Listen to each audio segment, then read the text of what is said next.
I prepare. Oh, we are recording it, Krishna.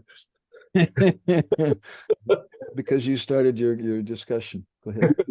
And I was really enthused about it. The whole thing, the understanding the mechanisms of chitta, and then how the other subtle elements are created from it. And it was like really, it it it. I was happy for understanding the mechanism, because till then for me it was quite difficult to relate to actually understand, like, why such a huge portion of Bhagavatam deals with sarga visarga, like, what this. And there was this, I came to the movement when it was quite hot to preparing for the planetarium, and the whole discussions of how the model would look like and who understands it. And Danavir Maharaj was someone who was coming to check like regularly, so we had some imprint of that topic here. And for me it was like, I just don't care. There's nothing to do with my Krishna consciousness, the whole structure of the universe, and what do I care? So at least these talks, in a way, helped me a lot to find the relationship to the topic, find the relevance for me, like what does it have to do with me, uh, and my spiritual endeavors, or so then that's what the topic of sarga means for me presently. Okay, I only listened to about 10 minutes of the lecture this morning while I was shaving my head. So, and I looked over quickly the brief summaries that Natalia kindly made, and a little bit at the transcriptions. And so I really have a very limited perspective. Can you share, Leela Purushottam Prabhu, why it's relevant, why Sarga, Upasarga? I didn't even see so much discussion on Sarga and Upasarga. Nimitta Karan and Upadan Karan and those things. Yeah. That was the first lecture. Well, I can open up my notes. I have something a little bit, not so much, because today it was crazy as every day. Oh yeah, because it was this seventh lecture. Somehow I understood that it was like strongly influenced, that it came right after Janmashtami. So mostly I understood it that Maharaj took those two verses in the beginning, and Two verses means Sridhar Swami's introductory verses to the 10th canto? No, specifically this Krishnastu Bhagavan Swayam and Brahmati Right. Paramatmati. Bhagavaniti Shabdata. So I was happy for his stressing what positions these verses have in Jiva Goswami's Sandarbhas. So that was nice. And yeah, it's like the how would you say it, like, yeah, it's kind of a topic which is for devotees, also kind of a mystery, this Advaya Gyan Paratattva, to understand how the Lord is non-dual, yet perceived in three aspects. And for me, Maharaj didn't stress that so much actually, but for me it also includes that understanding how this creation that we are in the immediate contact with, meaning like material creation, material environment, is also like not non-different from him. Like how we can perceive the Lord in it, and be aware of his presence and of his absolute how to say, necessary maintaining it, and yeah, being the ashray also for uh, every little atom of his creation in that sense, because that was also, I remember it as a uh, big step for me in the understanding of Krishna consciousness, to not to have it a little easier to avoid the dualistic conception of, like,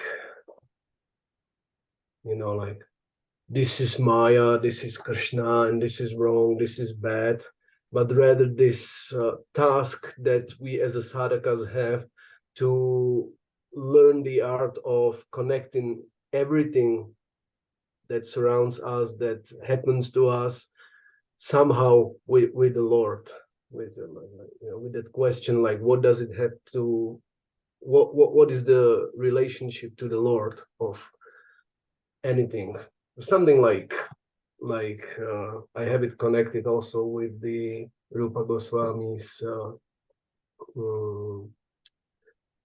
no, that's Palgu Vairagya is the false one. What's the Yukta Vairagya? Yukta Vairagya, like realized detachment.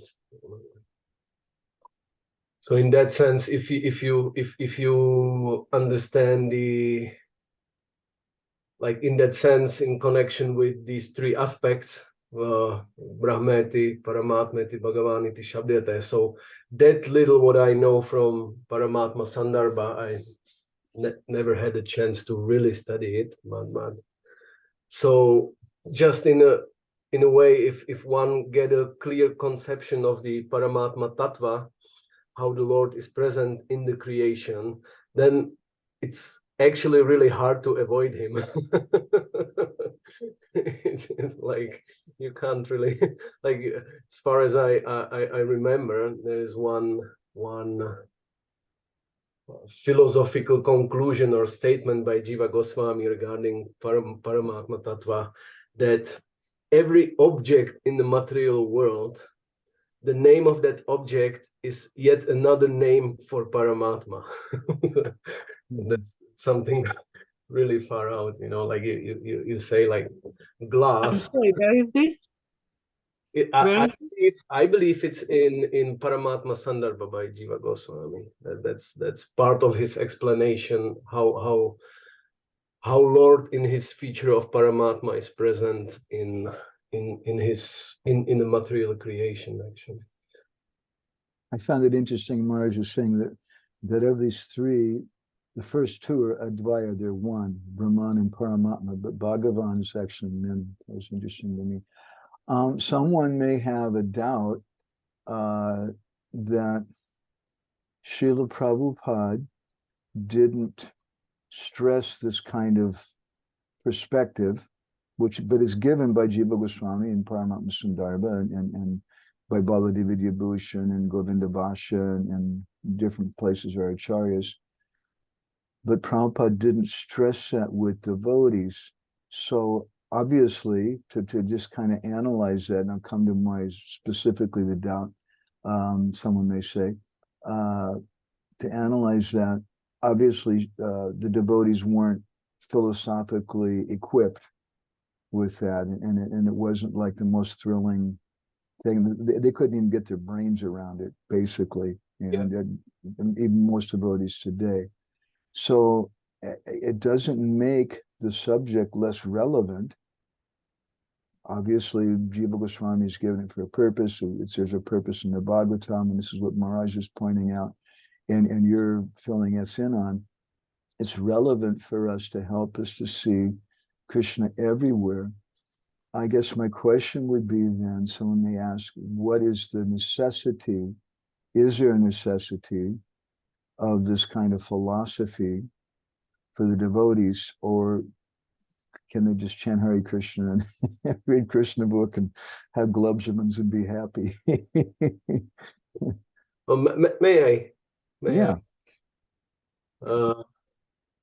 Well, my thoughts on it would be that you can't really pretend in the position of conditioned living being, yet being sadhaka. That's nice. That's a positive positive thing on our being conditioned soul, but still we are conditioned, and it wouldn't be really practical to think that we can ignore the reality, our immediate reality that we are confronted with. So in that sense, it's almost necessary to navigate properly in our existence in this environment of the influence of three gunas and all that we go through, actually. And yeah, and understand that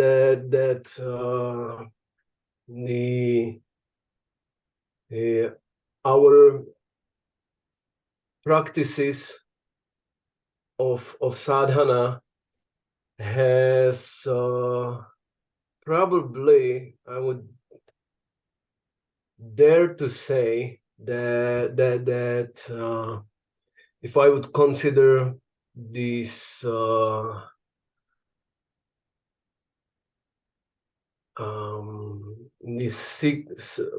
that sequence of what Kapila Dev is giving in the 29th chapter in the beginning, then in that sense I would not really blame the conditioned soul in the stage of practicing devotee being or perceiving his spiritual endeavors, his engagement in spiritual life from that standpoint of what Kapila Dev's states as the motivations. I don't know what verb to use. Like influenced by the sattva guna, like self. Bhakti in different modes, nature. Yeah, like specifically the sattva, he claims that the motivation for your devotional service is like self-purification and mainly this feature I have on mind. So probably that's obvious for us. For me, I will speak for myself, dirty as I am, that it's necessary steps for me. And although I may be aware of the transcendental feature of the devotional service, I may have the clarity on the conception that samsiddhim haritoshanam and the only real deal in bhakti is is to please the Lord. And yet I can see that if I would analyze the situation of my ability to please the Lord, which is very much influenced by my pollution, by my dirt in the heart, then obviously I come to a conclusion there is a huge deal of purification that I have to go through. Let me put it another way. Perhaps what Maharaj, first of all, of course, he's presenting the Bhagavatam. He's trying to help us to understand the Bhagavatam, which, as you said, be pointed out, has a huge portion of which speaks about sarga creation and visarga secondary creation things. Okay, that's clear. What's interesting to me, what I'm trying to understand, is what Srila Prabhupada gave, and not just Srila Prabhupada, but I think most of our previous acharyas, especially reading Bhakti-Ratnakara or different literatures like that, which are like that, meaning of stories about devotees and books which are written more for the general class of devotees, there's practically no discussion of this kind of subject matter. So the question is that is this something, is it a subject matter like Vedanta philosophy? Is that I hardly ever speak about Vedanta philosophy. I started to study it some years ago. One of my teachers, Gorkeshu, was really, really into Vedanta. And I didn't go very far at all. But I quickly decided, because I remember giving Bhagavatam class once in the Seattle temple about some things. And the devotees, their eyes just got really big and they were just shocked that we would even speak of like this kind of thing, you know. I kind of decided that really that subject matter is relevant for if you're going to talk to some South Indian Brahmins who are pundits in Sanskrit or something like that. But now there's a different perspective, which Maharaj seems to be presenting here, which is I'm just trying to get a grasp of, and that is that we're trying to understand the Bhagavatam, and every canto of the Bhagavatam, every subject of the Bhagavatam is very relevant for us. And although Srila Prabhupada spoke very little in his practical classes, and I would go so far as to say even most of our acharyas spoke very little, aside from direct commentaries on the subject matter. And even Jiva Goswami's Sundarbhas, you could put in the same kind of category because he's analyzing the whole Bhagavatam. Yeah. But I would consider like Gopal Champu or some other literatures should maybe be more where his heart's at.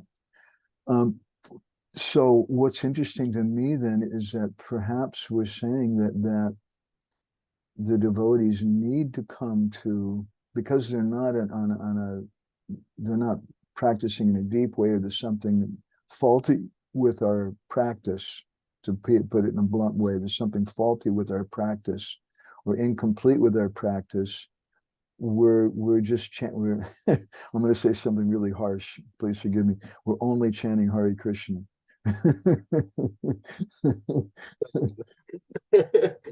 Which sounds really sarcastic and terrible. But the point, I guess, being that by chanting Hare Krishna, which of course gives everything, that the idea being that at some point that either in this life or perhaps in the next life, we'll get enough of a clear brain that we can begin to understand the second and third cantos of the Bhagavatam and things. What do you think of that?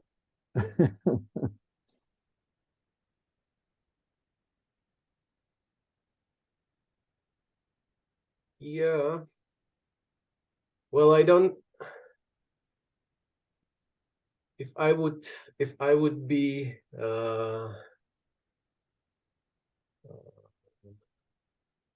very optimistic about the Lord's interaction with my tries to approach him, then I can see how the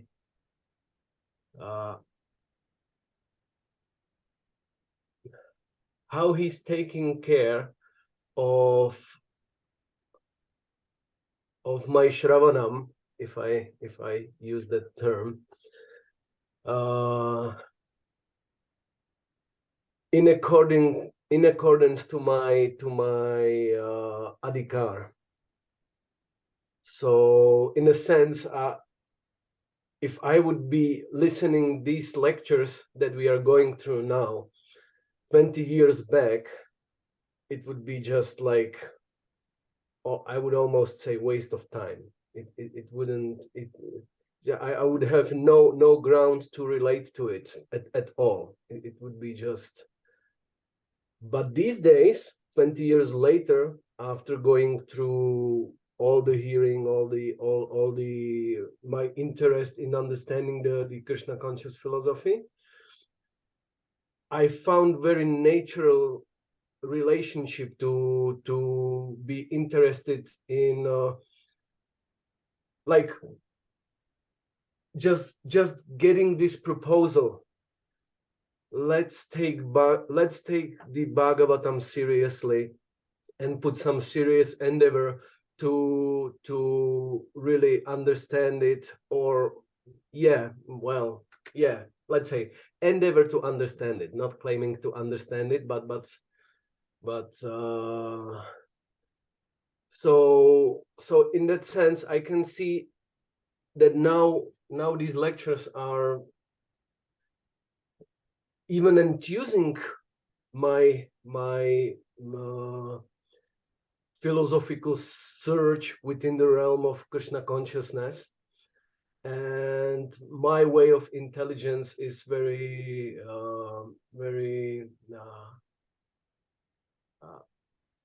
attracted to it, if I say, and that creates the space for me and determination and intention to give it a time, give it my energy, give it my focus. So that would be my that would be my my answer, that I can relate to that. If you just, and probably Maharaj as he's going through explaining this philosophy in the 8th lecture, in the second one for today, he's few times warning devotees, like it will be heavy philosophy, and you are often using this this term, fasten your seat belts, and meaning like it might not be relatable to all. Mm-hmm. It's much easier for devotees to just sit and enjoy the pastimes, and perfect, it's okay. And I can, if that wouldn't be part of my hearing, to great part of my hearing, to being able to focus on the sweet and tasty part of Krishna consciousness, I wouldn't be satisfied to just, like going day by day, hour by hour through the Vedanta and studying Vedanta Sutra, and it would be boring, definitely. But somehow in I have it very strongly related that if I want to have the proper substance behind my aspiration to relish the sweetness of Krishna's pastimes, then this is probably something necessary to be properly philosophically situated, and trying to minimize the danger of philosophical deviations and like that. Mm-hmm. That would be my relationship to these seemingly dry topics, dry philosophical topics, because that's my, like, it's really based on that experience, like when I was exposed to this explanation of the 26th chapter of the 3rd canto, and then like really like going deep into what the chitta is, how does it work, and what does it really have to do with the living entity, with the conditioned living entity.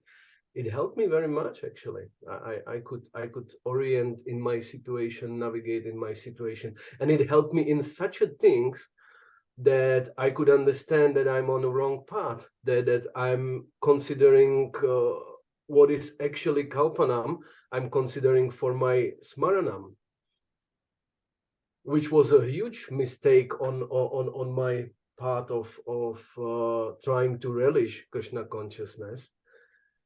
And with the help of this understanding, like how these mechanisms work, what is really imagination, what is smaranam, it helped me a lot. It really helped me a lot. Good. That's a nice explanation. Thank you. I really appreciate that. I could put it a little different way that if we want to understand the Bhagavatam, this is one of the subject matters, and it's necessary and it's helpful. But is it totally required for everyone? Not necessarily, because of the topmost thing is understanding Krishna and his relationship in Vrindavan. But as you're pointing out, this helps us to understand the difference between reality and Kalpana. Interesting. We still have two more devotees here.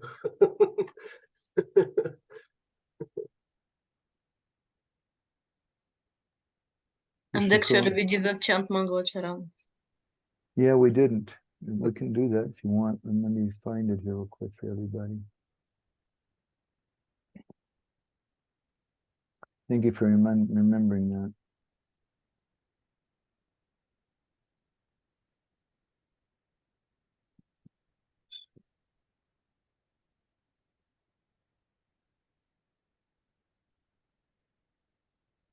Gauranga Nityananda.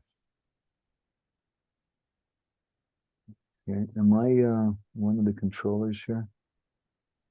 Yeah, I am. How about that? That's cool. Okay, so we can recite together. Narayanam namaskrityam naramshchaiva narotamam devim saraswatim vyasam tato jayamudirayat. We want to do the English also every time? No. Okay.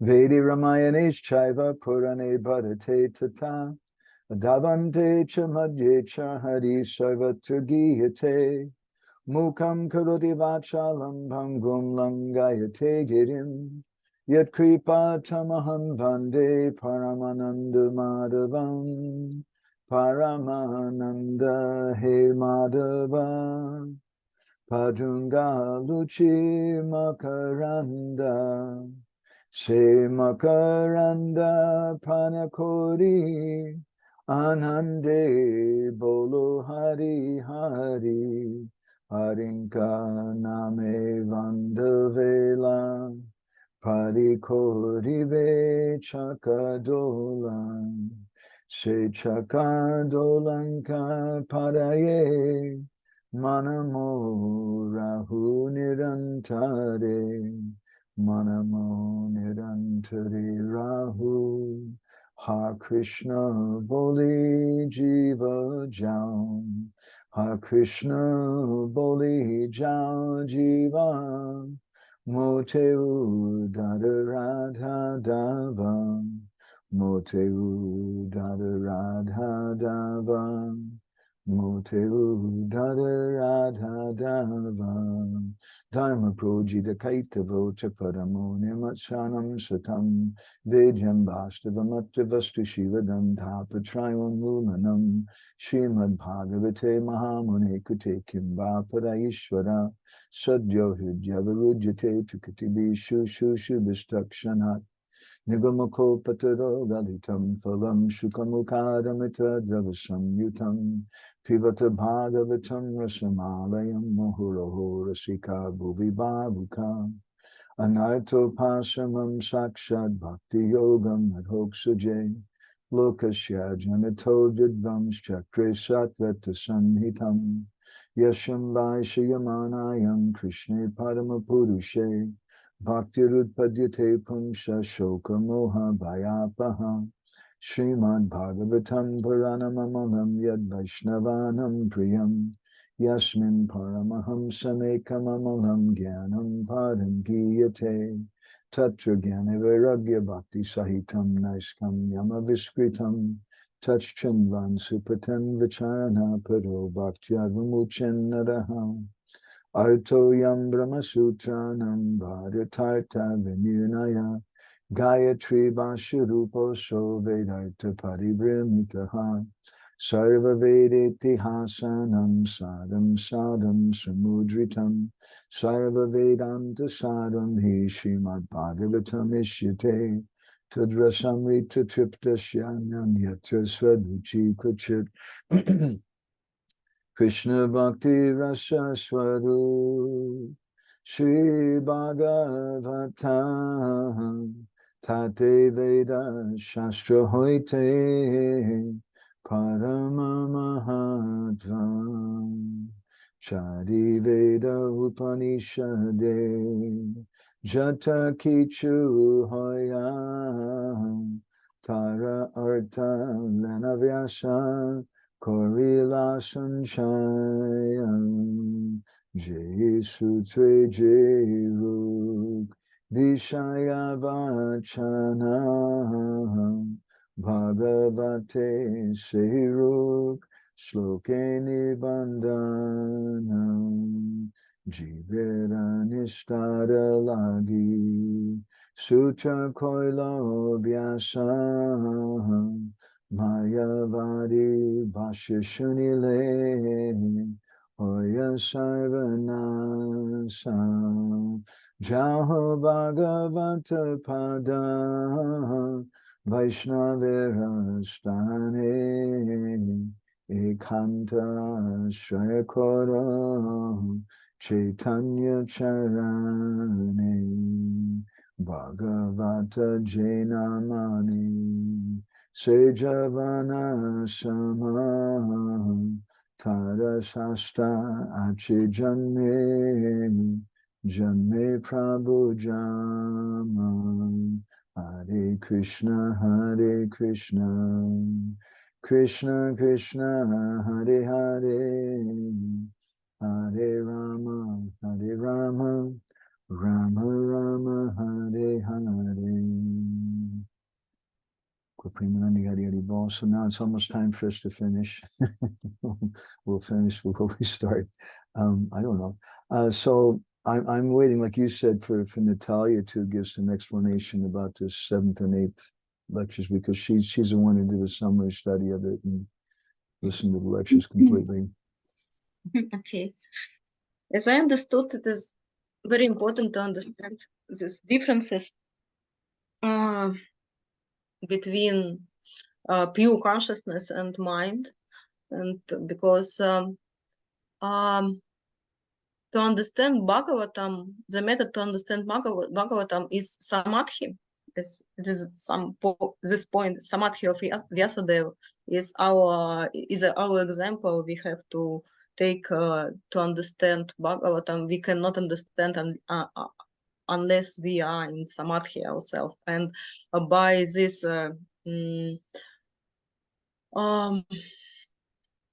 Sankhya philosophy, yes, and Vedanta psychology, Maharaj is trying to explain what does it mean to be in samadhi, what does it mean to have pure mind, and how mind is different from different other parts of our consciousness. So when we are conscious, I started to study this Vedanta psychology maybe 8 years ago, something, with disciples of Maharaja. And from that point, when I'm like on my own, alone, and I'm trying to understand, to differentiate always, like what it helps in some difficult situation also. Is it mind, is it consciousness, is it intuition, is it some, and but of course like our pure ego, like a soul, it can be felt only in service. It is like pure intention. Okay, I'm conscious, I make my intention also to serve Krishna and Vaishnavas, and only then I can feel like some connection between my consciousness and soul. And when the mind, this chitta is pure, it can also reflect the moods which are, if pure mind connects with Bhagavatam, then mind becomes filled with moods of devotees from Bhagavatam, and when our chitta, and in, I don't know, don't remember, I don't think it is in these English lectures, but in the Russian, the structural review, Maharaj said that when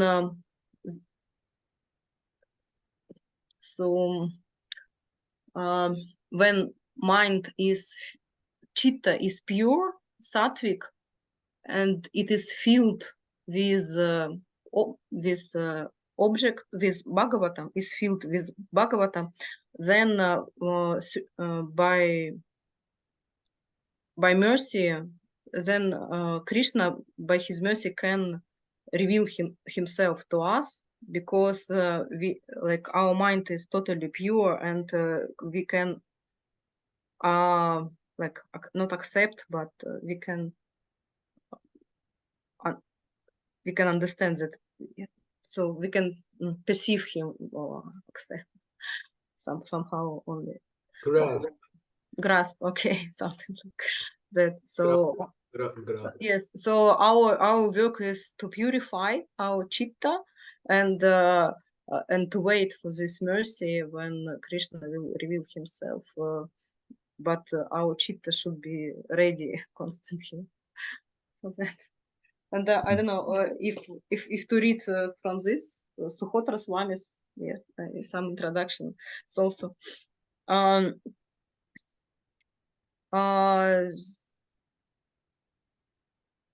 answer sought by Vedanta is found in the realm of consciousness, but to achieve the supreme consciousness that is the source of all, one must pass beyond many inferior levels of awareness.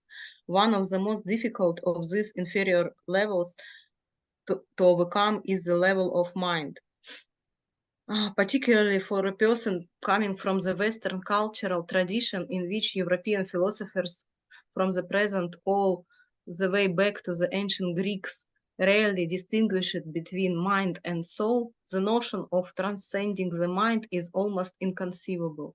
In our vocabulary, we have the word psychology, the effort to scientifically study the mind, drawn from the Greek psyche, which means soul. But the mind is not the soul. It is actually a subtle material reflection of the soul. One may study it for millions of years and never take a step closer to the real self. Vedanta psychology introduces the reader to the ancient science of discrimination between pure, eternal, and ever blissful soul and the flickering, unsteady mind, which is the seat of all duality, happiness and distress, love and hatred. The structure of mind is exactingly explained. How the mind is to be used in yoga, spiritual elevation, is made very clear. And finally, the ultimate aim of Vedanta is explained, how the pure soul may be released from the encumbrance of mental identification and can return to the Supreme Soul, the source of all.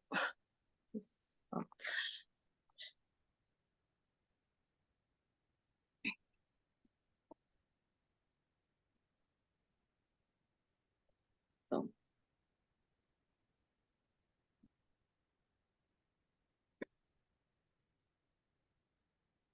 I don't know if this answer to this, my answer to the previous discussion.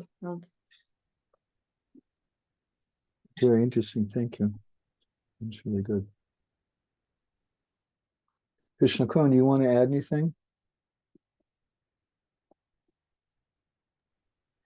Hi, Krishna. Not really, honestly. I feel overwhelmed with this topic. Both of these points about differentiating between myself, consciousness, and mind has been an issue for me for 33 years, and I don't know that I'm that closer to proper identification in practice. Do you understand? I that's why I learned certain verses from Bhagavatam, Bhagavad Gita. A lot of them are connected with Bhratrivyam Enam Tadadabravyam. This I kind of feel like Guru Harane, what is it? Guru Harish Charanopasana Soja Higari Kamswayamatma Mosham. This mind is not real, but still very powerful, and it can only be overcome by the weapon of service to Guru and Krishna. And for me, this is the only kind of tangible thing which I feel I sort of grasped, to use this word again. And other than that, I feel that I am very unsure of myself and confused even now, and it's quite devastating. And I thought many, many times about that description in the third canto of the Bhagavatam about devotional service in the different modes. And I really appreciated what Dila Purushottam Prabhu said about what I thought to be my Smrana is actually Kalpana. That's a Walker realization. I didn't really have something like that, but I feel that it would be really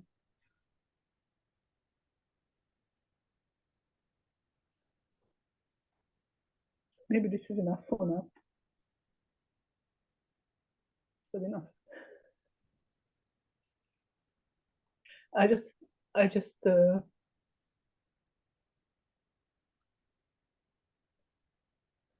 feel that I'm not able to. I don't feel much closer to Guru and Krishna than many years ago, and therefore I'm concluding that I'm not following the process properly, and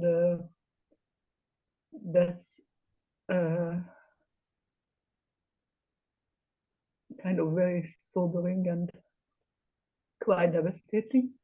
And I was hoping that by studying Bhagavatam together, somehow that will change, and Bhagavatam will change my heart.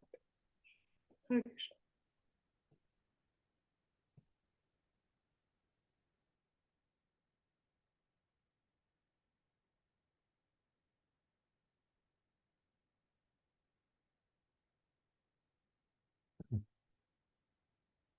Okay. I don't really have anything else to add to all this. It's a great subject. One thing I appreciated was Maharaj's general. Well, first of all, I was a bit taken aback, to be really honest, that because we left off with our last session and Maharaj was speaking about an overview of the Bhagavatam, and I think we'd gone up to like the third canto, or at least the second canto. And then all of a sudden, now we're going back again to the 10 different subject matters and Ashraya being a primary subject. But I'm really appreciating, just in general, his stress on having an overview of the Bhagavatam as being necessary. I think that's a really, really beautiful thing. That's a really necessary thing to whenever you want to begin to study any book, you need to see something about it. I did a little bit of looking around very briefly today. I found one thing that was interesting to me was that, or maybe I'll show this on the screen, yeah, it shows better, that this verse that he based most of his talks on is one of two verses from Sridhar Swami. Sridhar Swami gives two verses in his introduction to the 10th canto. And here are both of them. The second verse here, Dasame Dasamam Lakshamam, this is a verse Maharaj quoted. But the first verse, Vishvasarga Visargadi, this verse speaks about the 10 different topics of the Bhagavatam. And then Dasame Dasamam Laksham, and then it goes on to describe the 10th topic is discussed in the Srimad Bhagavatam, 10th canto. This reminded me, I don't know how relevant it is, but I think you'll find it interesting, that this is a verse in Paramatma Sandarbha, Anucheta 105.6, where Jiva Goswami speaks, and I don't want to suggest that we try to get our head into these particular 6 things that he discusses, but the 6 ways to understand the book. And what I found significant was that he's making a presentation of, look, if you want to understand the book, you have to have an overview of it. And that's a very simple, simplistic thing. But let's look at this verse just for a moment. Upakram upasamharav abhyaso purvatafalam atavado papatacha lingam tatparya nirnaya. 6 ways to understand the meaning of a book. We should understand what is upakram, the author's preamble, the upasamharo, the author's concluding words, abhyasa, what's repeated by the author again and again, apurvata phalam, what's unique in the book, artavad, what is the author's own statement of his intention in writing the book, and upapati, the application of logic to understand the author's intention. So I really, really like this whole concept of an overview. And I really like these particular 6 things here too, but just that I find so often, as we've been discussing here from the 3 of you, that so often our approach is a linear approach to things, and it may just be some kalpana, some imagination. And so we want to try to understand, we can apply our intelligence in the beginning to think about it in this way, instead of passively just sitting in front of the book and reading.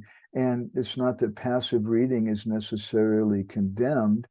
Passive reading is also beneficial. Any kind of reading, any kind of hearing about from the Bhagavatam or Shastra is purifying. But if when we, as Vishwanath says in the 12th chapter of the Gita, in which we often quote, there's abhyasa, there's practice, but better than that is manana, when we begin to consider things carefully. So if we start to think about, okay, what does the author say in the beginning? You know, in the beginning of the Bhagavatam, and the Bhagavatam begins. In the very beginning of the Bhagavatam, Jiva Goswami says the first verse gives the Gayatri mantra. The first verse speaks about Lalita, and it's this whole pastime with Krishna's flute and things in the first verse packed in right there. In a similar way, if you look at Shikshastakam, some of our acharyas have said that the first verse contains everything of all the 7 verses afterwards, which interestingly to me is a common, if you study your Western approach to writing.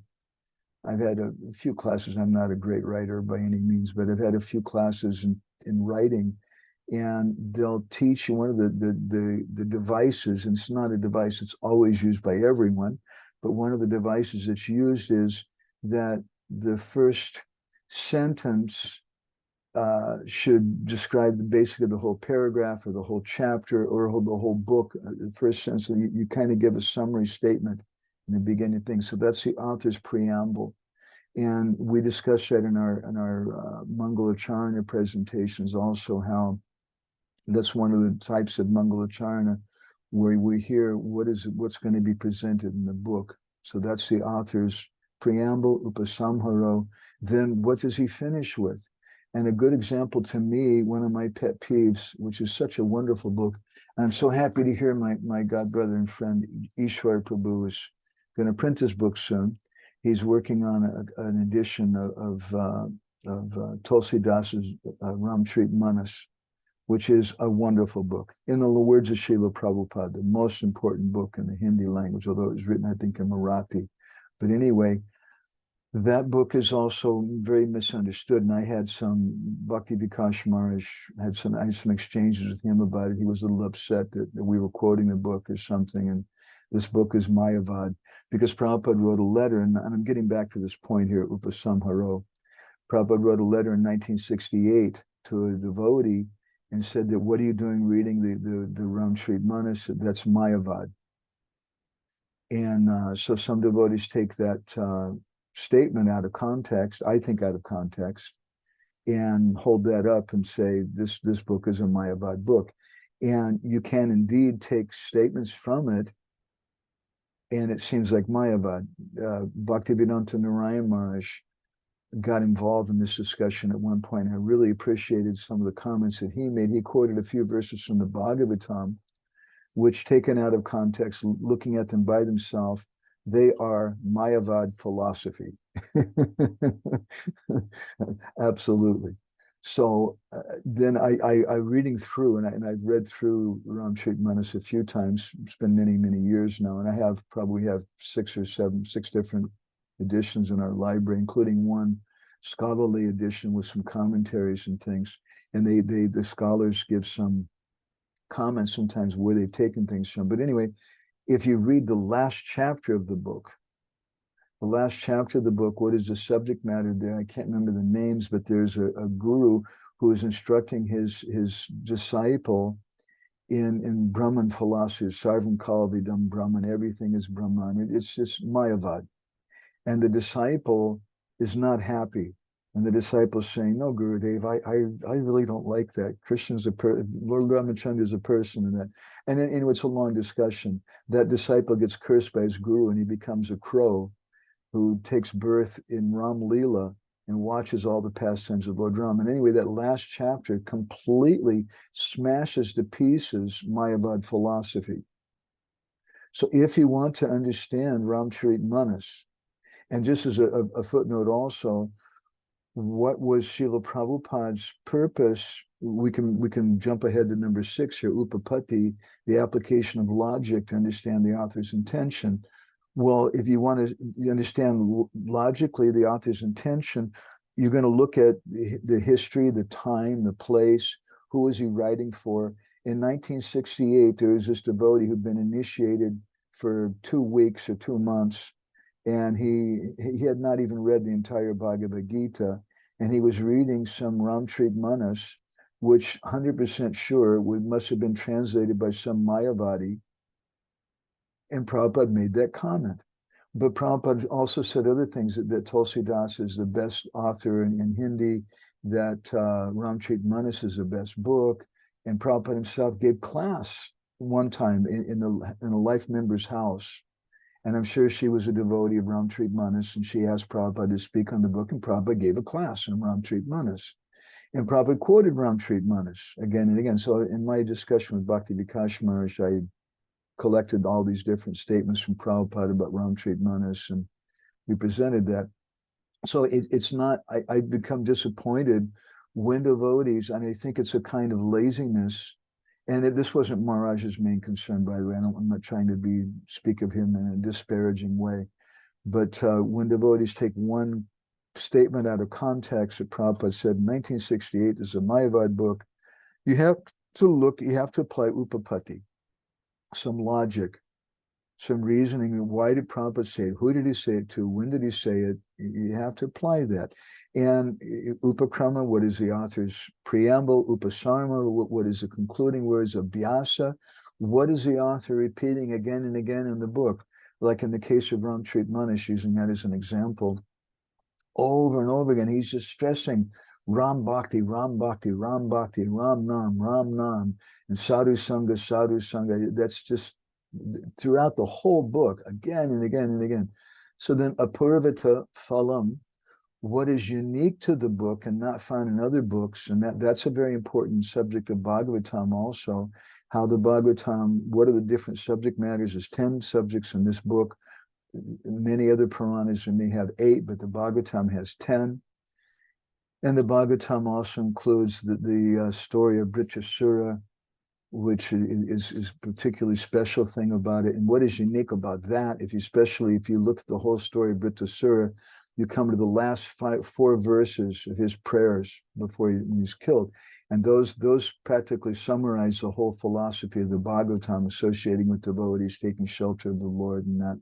So that's a Purvita Phalam, what's unique. And Arthavad, what is the author's own declaration? What does he say about his purpose in writing the book? Because again, sometimes the author may find some necessity.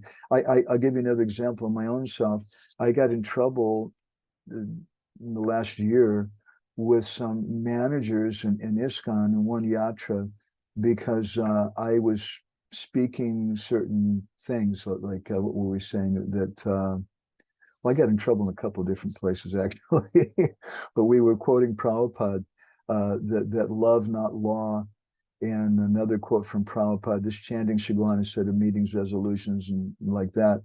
And they were a little upset. They thought that we were challenging the leaders and things. And I told them, no, I'm just speaking to a particular audience at a particular time. So it's really important, Artavad, to understand what is the author's own declaration of his intent. And anyway, this is in one sense, I'm sorry, it's a bit of a, it's not the main subject that we're going on. Maharaj didn't speak about this, but I just thought it was a really beautiful verse and a beautiful conception in general, underlining the main thing that Maharaj is trying to do, which is to give us an overview of the Bhagavatam and the importance of it. And that's why I wanted to go over this. And that's my contribution today, because I didn't listen to the lecture. I didn't go through anything except for Mataji's overview. And it's a lot of technical things, and it really needs a lot of thought. I really, really appreciate just giving some reflection right now. Leela Purushottam Prabhu, your beautiful words, really, really good. You're more of a pragmatic, basic, conservative person than most of your critics, from what I've seen. Everybody thinks you're just some guy who's like putting on a sari on the Purnima night and running around in a circle in the garden or something, doing Ras Leela. But actually, you're more conservative, more pragmatic than a lot of them. And I also appreciate Natalia, seeing your conceptions of it. It's really, really good. And Krishna Kun too, your heartfelt comments about how your understanding and seeing this thing that it maybe it's just kolpanam. That's a bit of a shock, but that's good for us. If we applied this philosophy of kolpanam to marital relationships, it would spoil the whole fun, wouldn't it? People, what is really love? And then you come to, the point of Vedic culture that it's responsibility and it's promises and things like that. And that's what's an important thing. But there's so much of this kolpanam in our life and in our dealings, and just in the idea of love is a good example. And we have the same problem with the Bhagavatam and with everything. So I really, really appreciate Maharaj's presentation. I can't say that I'm planning on memorizing all the terms that he uses and even getting a deep grasp of it, but it just my walk away from all of it just is giving me an appreciation of the necessity of having an overview. All right. Anybody else want to add anything? For me, this thing, this quote from Paramatma Sandarbha, it's like giving us the tools how to actually go through that overview.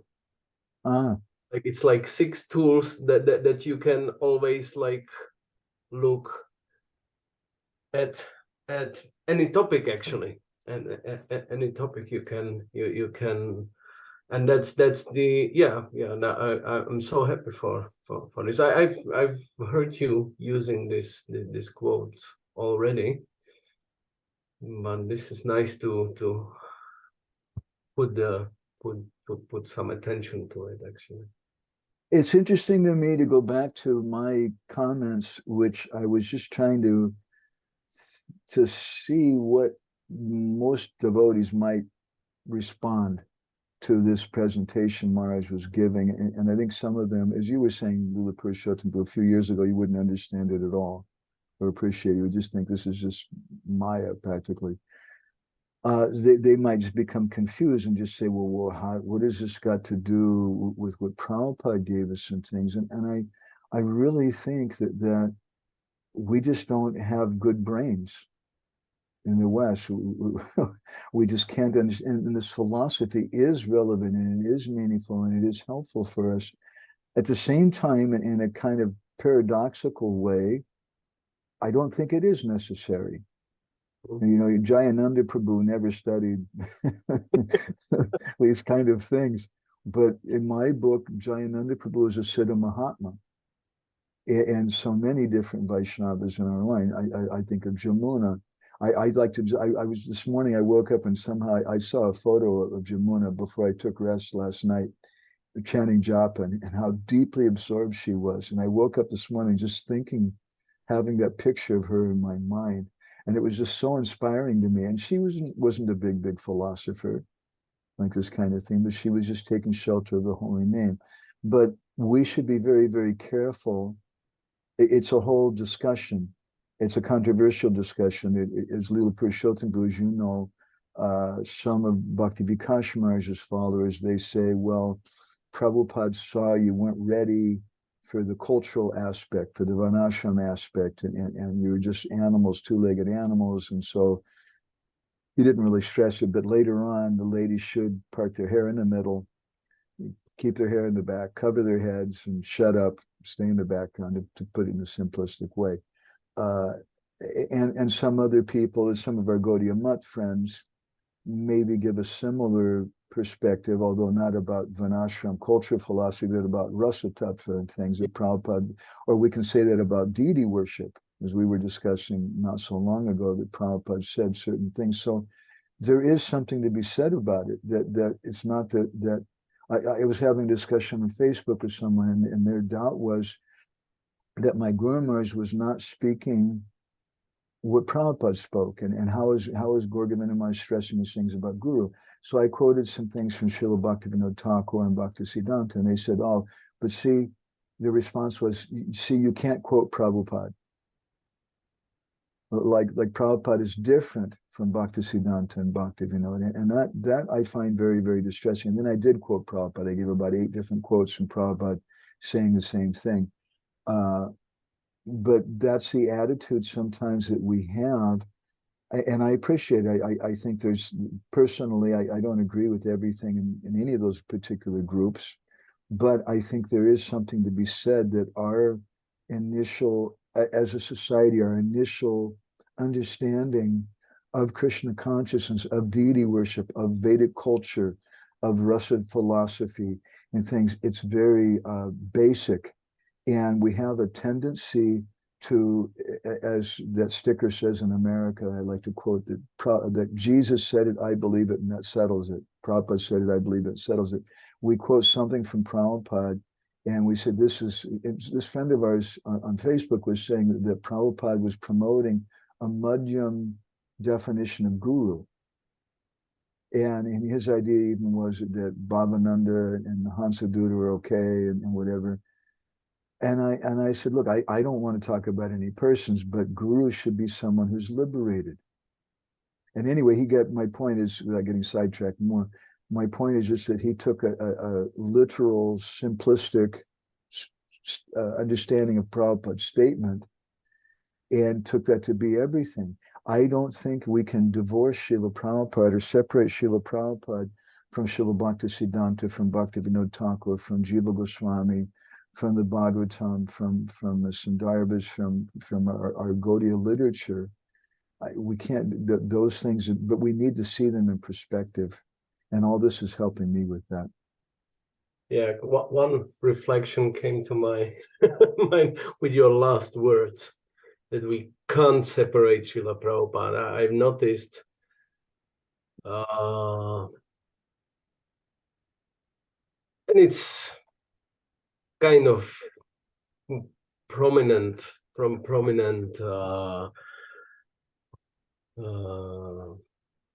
line of thought in my environment here, that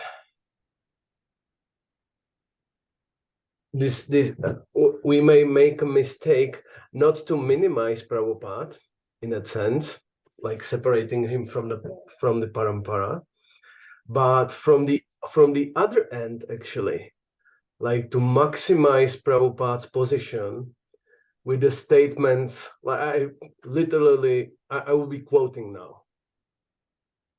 Prabhupada was such a huge acharya that, or exceptional, or, like he was much more than all others in the chain, that he can contradict the previous acharyas.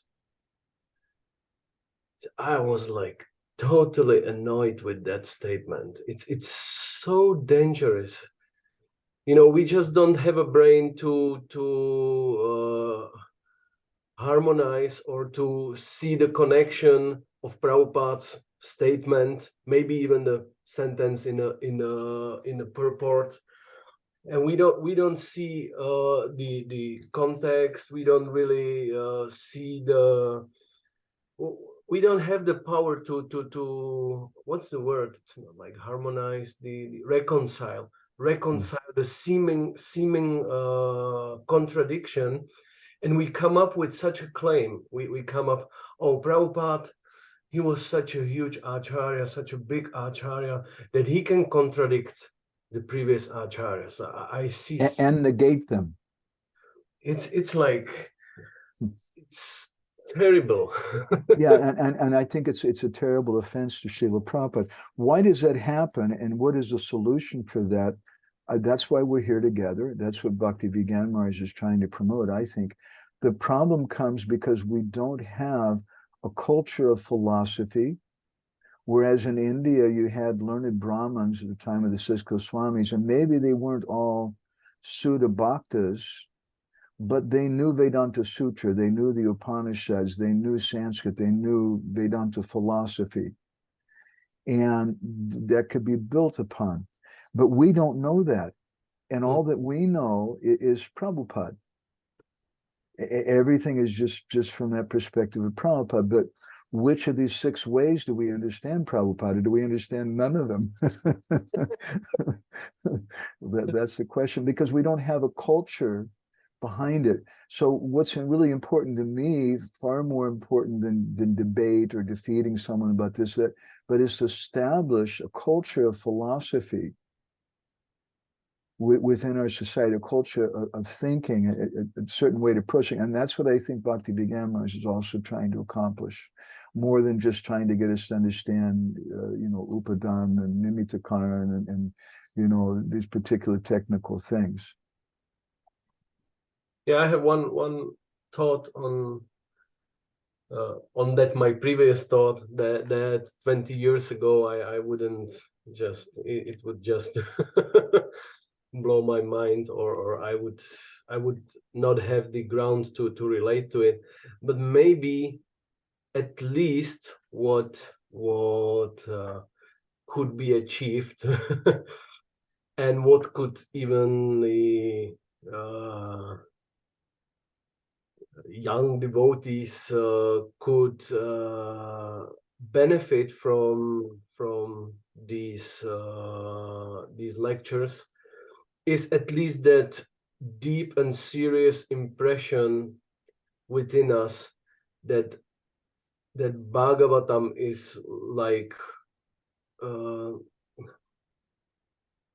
A to Z covers our philosophy, and it's worth to give it a serious attention in that sense. Because in nowadays environment, if you really analyze how is it with the devotees reading and studying Bhagavatam, if we would, then you will see it's not really lucky situation. There are devotees like decades in the movement, and if you ask them if they went seriously through Bhagavatam, very easily you get the answer that no, I've never read through the Bhagavatam. But what Maharaj is doing, which I really appreciate, Natalia, how you summarize it so nicely about our chitta and how the necessity of zero samadhi, which is looking back in some of the previous lectures of Maharaj, that is such a wonderful contribution. I've seen so many overviews of the Bhagavatam. It's a popular thing being published now. Yeah. And I always had kind of mixed feelings about such books. I didn't collect them. And even I would look through them kind of out of curiosity, and they always left me feeling a little flat, like less than inspired. It wasn't something I really wanted to jump into, but I didn't want to say anything negative about it because, wow, somebody's studying the Bhagavatam. Hari Hari Bol, it's such a good thing. But what's required for me, and I think what I see is that Maharaj seems to be doing both of these things. there's a bit of a mechanical overview of the Bhagavatam. You know, there's 9 different subject matters leading up to Ashraya. Ashraya is the main subject of the Bhagavatam and all like that. In one sense, you could say that's a bit mechanical, because the real understanding of the Bhagavatam is samadhi. And I'm so delighted that Maharaj is stressing that, but he's giving both things at the same time. And I personally, I think also, you've all heard me say really bad things. Please forgive me about Bhakti Shastri and Bhakti Vaibhav and all those kind of courses and things. And I'm sorry for that, because the devotees who teach it are wonderful. And it was started by Srila Prabhupada. But what is the necessity? What is the need for such a course? It's for people, I think, it's for 2 types of persons. It's for one person who sees things in a mechanical way, and they want to have an overview of the Bhagavatam, and this canto talks about these 5 topics, and this one first and second, third, and make a list of everything and memorize in a kind of dictionary kind of way. And the second person is for someone who understands the preeminence of bhakti, and that bhakti is all that's necessary, but they're studying that to be able to reach out to those people with a mechanical perspective and bring them to samadhi, as Natalia was saying. And I think that's what Maharaj is doing in a beautiful way. It's really, really good. And also I see the big part of reconciliation of this in the conception itself, that those 9 topics are meant, they are in the Bhagavatam to bring us to the Ashraya, which probably gets the form of our samadhi, of our absorption in our relationship with Krishna. So in that sense, you can relate to any particular topic with that view on it. Like, how does this topic helps me to achieve the samadhi in that sense? Although the particularly like parts of discussing the philosophy of like philosophical conceptions of those angas might sound or seem like very mechanical, like sarga, it's like super mechanical.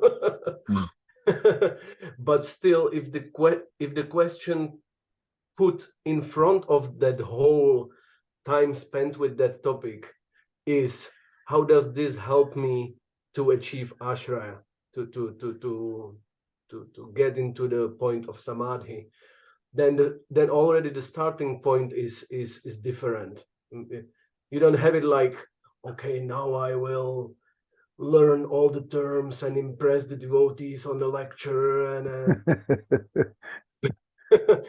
but you yourself like find your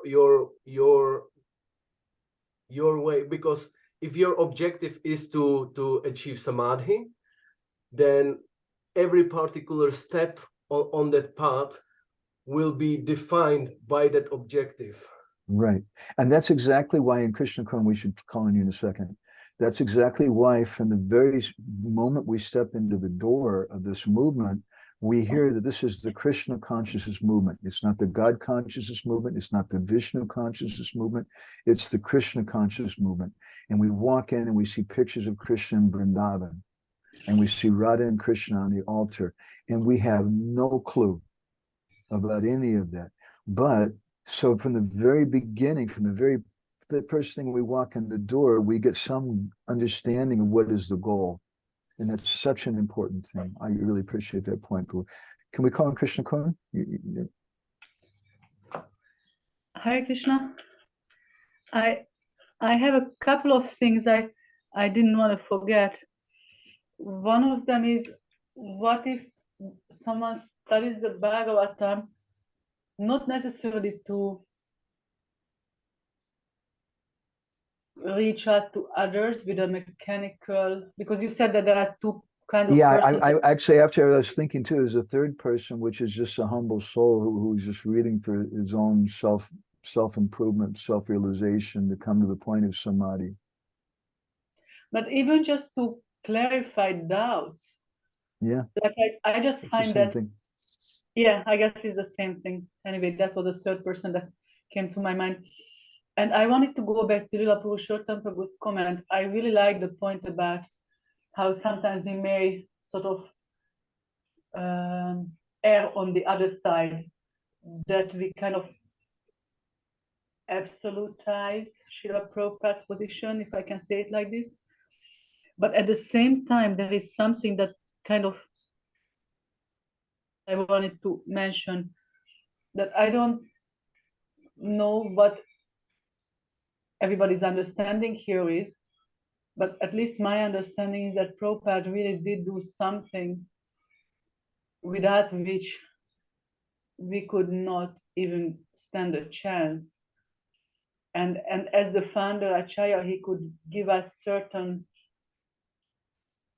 guidelines and instructions, and this is the boat that the 11th canto of Bhagavatam talks about, which takes one over to the other side, but also leaves the boat behind. And if Prabhupada hasn't done that, then whatever all the other acharyas, wonderful as they might be, wonderful as they are, whatever they would have left behind for us, we would have no access to it. So I just kind of feel that it's such a delicate balance, because I see that some of the senior devotees in our movement, they go to well, usually either they go for outside shiksha gurus, and they get a lot of, I'm sure, very, very, very valuable things from them, or they go to a Gurudev and they got valuable things for him, or they go to our acharyas and they get things. And some of the other senior devotees, they just kind of feel like, okay, this is it. Prabhupada gave us a particular path and he will let us in through the back door. And there must be some kind of balance between those two. I don't know. I just wanted to make this comment and let you make your own comments on it. This is something that I thought about many times, and I'm really kind of trying to. Well, sometimes we feel frustration. We've expressed it in this discussion today with the attitude devotees have toward Srila Prabhupada, which they make him into kind of a messiah kind of person, like a Christ-like person, and they don't think enough about what he's doing. And again, there's different perspectives, and I could say two, but maybe millions of different perspectives, but I can think of a couple right off. One is that it's necessary for certain people to have a messiah, to have a Christ-like person, for institutional kind of persons, and that's not a condemnation of them. That's not it's not the end for them either. That's a beginning for them, and as they begin to purify their consciousness, they're going to see Prabhupada in a different way. And then at the same time, we have to have gratitude for Srila Prabhupada. That's what Bhakti is all about. I was appreciating your comments. I have a question before I forget. Lila Purushottam, how's Mataji's knee? I wanted to ask that too. Yeah. It's not the knee. It's the her ankle? No, even below. But I don't know how is it in English. Knee. In the foot? Yeah. Like it's that bone that comes behind the little finger, little toe. I don't know if that's the word, but yeah, it's we had some troubles with the gips, because first they made it too tight, so she was suffering like anything. So they had to change it. That it was too loose actually, and it didn't really function properly. So yesterday or day before yesterday, we went again. She got already third gips, and now it seems it's okay, and it's healing properly according to X-rays. It's improving. It's like you're not making her crawl up and down the steps anymore, are you? He has to. Just see what kind of person Lila Purushottam is. It's terrible. While he's not there. You know, she's downstairs chanting in front of the deities in the morning, and I have to leave to Damodara. At the Damodara, and she has to go up to actually to the bed, and then she has a computer, so that she can do something from home for Damodara, and she has just to crawl. Strength enough to go on the stairs with how you call it, these crutches, yeah, sticks, yeah, canes. So she can't really go like that, so she has to. I mean, it's not so terrible. It's maybe even more comfortable than just jumping with sticks. It just sounded really terrible to think of her crawling up and down. We want to cry when we're thinking of that. It's safer. Definitely. I would feel worse if she would be, you know, like jumping down and up, like being afraid that she can fall from the staircase. So in that it's safer actually, but it's improving. All right, so I suggest that we finish now. It's 4:30. Yeah. To clarify, because yesterday I at the end, as you spoke about your situation, I was not sure that I got it perfectly right. You mentioned that till the Christmas day, you want to definitely stay in Hungary. Is that correct? There is nothing definite in our life right now. Nothing definite at all. We may be in India by that time, I really hope. But we have an open, warm-hearted invitation to stay as we are right now. I'm in the Brahmacharya ashram, and I'm staying in the head of the Brahmacharya ashram, his private room with a private bathroom and his library and personal heater. It's not that you are with 2 or 3 others. I was originally, and that was really sweet too. But this is like complete nectar for me. At least if you have your private room, then it feels much better. Yeah, I can do my work. And Krishna Kun, I was thinking she was happy, but she wasn't expressing everything to me. It's hard for her because she's sharing a room with somebody, and she's getting up very early, sometimes like 2:30 in the morning, to help with the deity worship.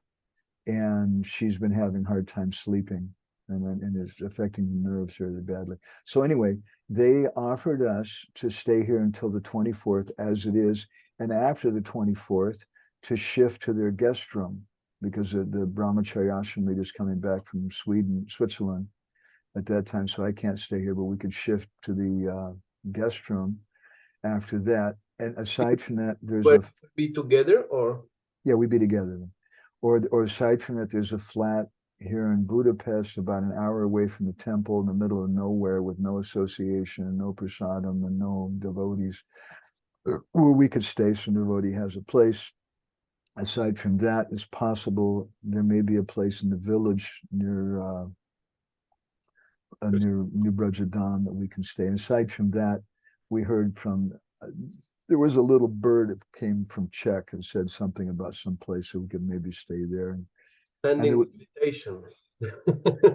And there were some devotees, and if we did that in Czech, we would be kind of by ourselves too, right? I mean, we'd be near Damodar, but there's no like programs. You would have like, in Czech we call it like 2+1, like two rooms plus one big kitchen actually. And that would be like your flat, your space.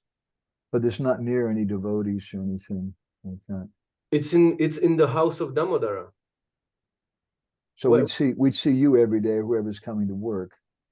Yes. But it's not like a morning program or something nearby. No, not in that sense, but I mean, there's some really positive things here. Like one thing is prasadam. We don't have to cook anything. In Debrecen, we didn't have to cook because we went to the restaurant, and here the temple's got prasadam, and that's huge. In Debrecen, you went for your prasadam daily to the restaurant? 5 days a week. So for Saturday and Sunday. Yeah, in that sense, you would probably have to cook for yourself. Yeah, we've done that before. That's doable. And Lviv and Ukraine's another possibility, and there's some really sweet devotees there. We're also thinking about that just because we love the devotees there. But I don't know. I really, so that's what it is. I wish I could say anything more. I had to tell Guru Prabhu yesterday. I said, I don't know if you want us to stay much longer because I'm running out of stickers to give to your daughter. He has a 4-year-old daughter, and she really likes the stickers that I give her. But I'm running out, so maybe our welcome's going to be run out also. Well, if that's comfortable for you, it doesn't sound really proper for Mataji in that sense. It's not. I'm just. She wasn't really. It seemed like she was happy here. I'm speaking for you, Krishna Kun. Please forgive me. You can interrupt me and correct me anytime. But it seemed like she was so happy because she can chant japa with the devotees and have darshan of the deities and do service for them. And I am happy, but it's hard. Yeah.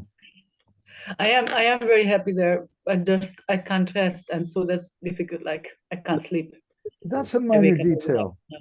Sleeping is not necessary, you know. I heard that from some of the brahmacharis told me that here. Used to nil, said. Krishna. Have you ever seen Yamaniyam of Das Brahmachari? He's a good one. Yeah.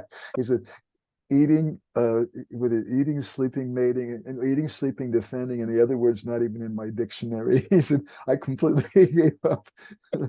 No more eating, no more sleeping, no more defending, and the other words not even in my dictionary. He's funny. No, but if probably it sounds to me that if you would have peaceful arrangement in the guest room, then you are still in Budapest, ready for anything with your visas, with anything. And her mother, Krishna Kun's mother. Sounds good to me. Plus, you would have the advantage of having prasadam, and I just couldn't figure out how could it go properly together with the diet, what we followed during the Janmashtami trip. Well, that was a different thing, and that was for 3 months or something, and that's finished now. Actually, Hare Krishna, actually it's not exactly fitting the diet, but it's very nice prasadam, and it works for my husband, so that's a huge relief for me. I still need to cook because I can't take it. But if I don't cook for my husband, then cooking is a lot simpler. I'm hiding my face right now. Yeah, I'm just breaking all the rules and stuff because that's my thing. But it's actually not too bad. I don't think you're breaking all of the rules. I don't think you are taking that much gluten. No, I'm not. But at least not what I see. When I see it, maybe when I don't see it, I don't know. Today they had bread rolls, bread pakoras, some other kind of pakoras, and some bean sabji, which they told me had some flour in it. And that was my options. And fruits. And I took fruits for breakfast mostly. And I took a bunch of the bean soup with flour in it for lunch. I figured that was better than bread pakoras for me, for sure. Good choice. It doesn't sound really proper according. that was something else. That was they like yesterday they had the lasagna, and I was very happy. Most days they have khichdi, they have rice and dal, they have stuff which we can actually, like my husband can actually take, and it's normal. Today was the first day. It was a bit of a shock. It was like, oh gosh. I'm happy.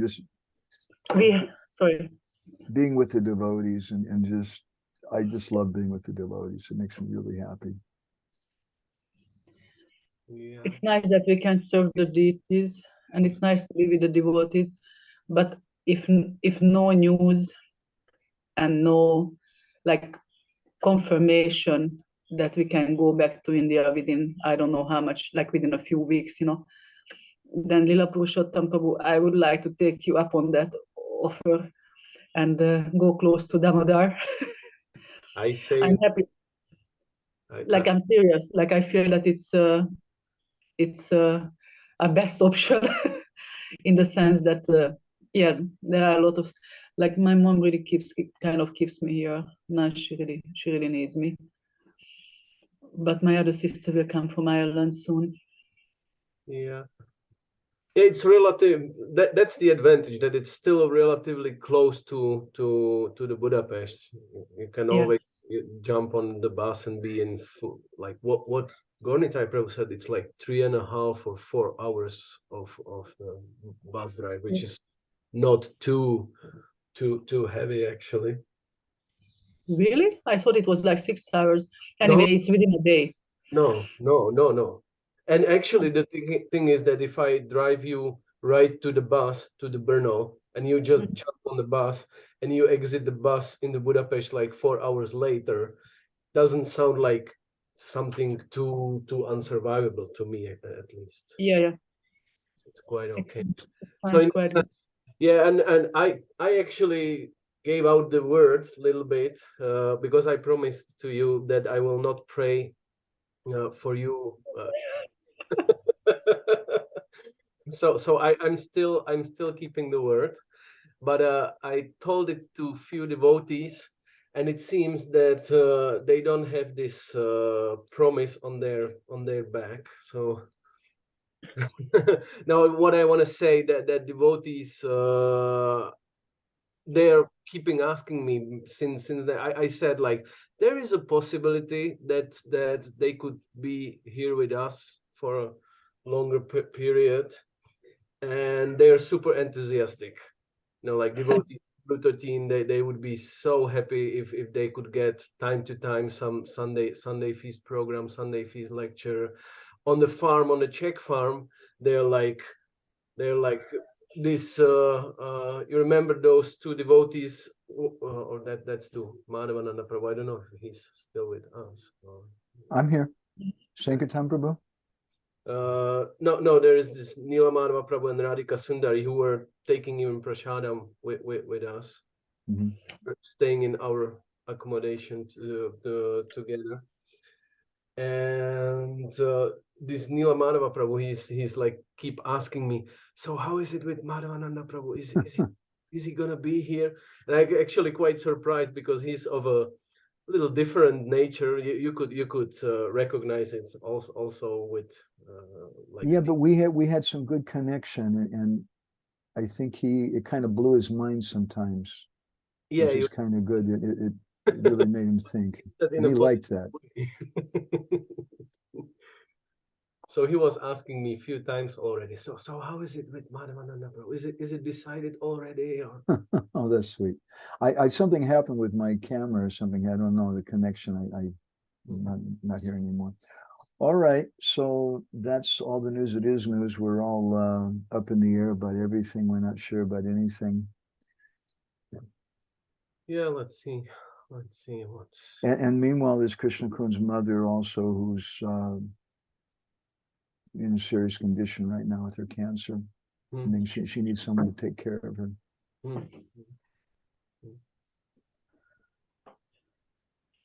Yeah. All right, so then I suggest that we go ahead and finish up. Thank you so much. Vanchakalpadurubhischa kripasindhubhyevacha patitanam pavanebhyo Vaishnavebhyo namo namaha. Nandakoti Vaishnavinda ki jai, Granta Vaishnavad Bhagavatam ki jai, Srila Prabhupada ki jai, Gaur Premanandi Hari Hari. Oh. Hare Krishna. Thank you. Thank you very much for all your comments, and it's been very helpful for me. Today is the first time when I just couldn't prepare at all. I just couldn't. I had a plan.